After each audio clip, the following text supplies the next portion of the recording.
இன்றைக்கி நம்ம 3 ஸ்பெஷலில் காஜு கட்லி எப்படி செய்யலான்னு பார்க்கலாம். அதுக்கு 1 கப்பு முந்திரி பருப்பு எடுத்துக்கோங்க, 1/2 கப்பு சர்க்கரை எடுத்துக்கோங்க.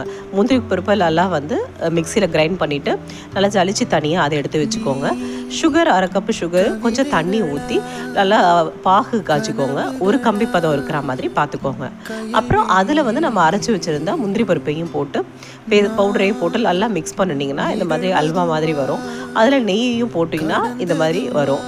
அதை எடுத்துட்டு நீங்கள் சூடாக இருக்கும் போதே நல்லா சப்பாத்தி கட்டையில் ரோல் பண்ணி சில்வர் ஃபாயில் ஊட்டிட்டு டைமண்ட் ஷேப்பில் நீங்கள் கட் பண்ணிக்கோங்க. காஜு கட்லி ரெடி.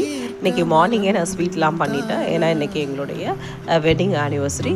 ஸோ நான் இதில் என்ன அவுட்ஃபிட் போட்டிருக்கேன்றதை காமிச்சிருக்கிறேன். பிங்க் கலர் சாரீ, அதில் ஒரு லாவெண்டர் கலரில் பார்டரு, எல்லாமே சில்வர் ஜுவல்லரி வச்சு நான் மேட்ச் பண்ணியிருக்கிறேன். தொடர்ந்து நம்ம சேனலை பாருங்கள், சப்போர்ட் பண்ணுங்கள், சப்ஸ்கிரைப் பண்ணுங்கள். தேங்க்யூ.